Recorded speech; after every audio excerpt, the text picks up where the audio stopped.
If it don't fit, acquit yourself. The ego runs a courtroom inside the mind. No jury duty slips. No summons in the mail.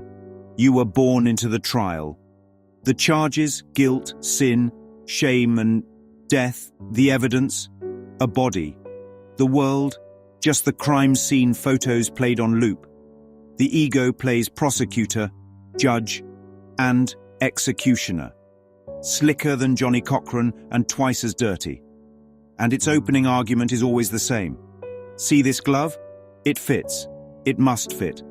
And if it fits, you're guilty. But here's the question Spirit asks. Who told you it fit? Who told you that glove was your skin? The body is the glove, stitched together by belief, tightened by fear, dyed in the colors of the world. And if you think the glove is you, oh, it will slide on smooth. It'll fit like a white glove, polished, manicured, and ready for the gallery to clap. But it isn't your skin. It isn't your life. It isn't the truth. The ego doesn't care about truth, it cares about appearances. It only needs the illusion of a snug fit.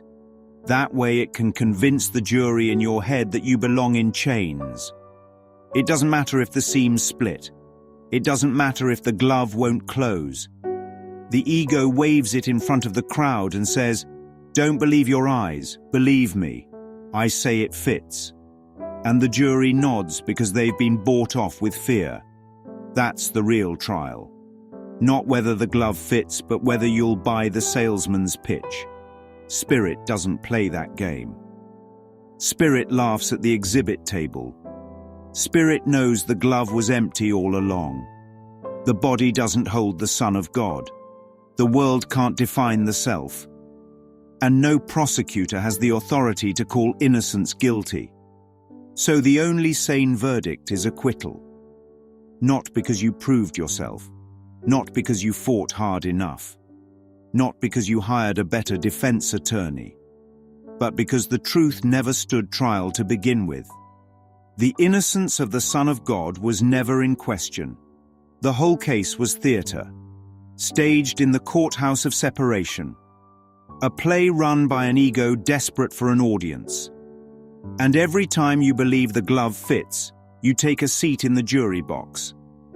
Every time you say, "Yeah, maybe I am guilty," you hand the ego another gavel.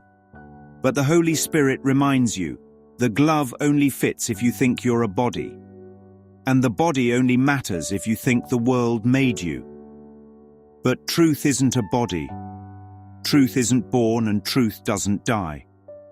Truth doesn't wear gloves, doesn't shrink, doesn't stretch, doesn't stain.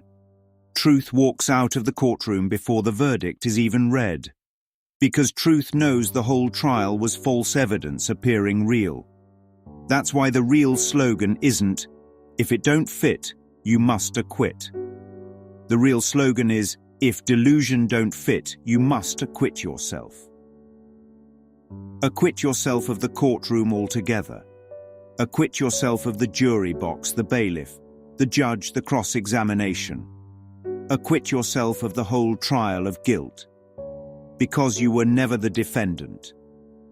You were never the accused. You were never the glove. You were never guilty. And once you see that, the courtroom collapses, the jury fades, the prosecutor vanishes, and you stand free, not because you won, but because there was never anything to win.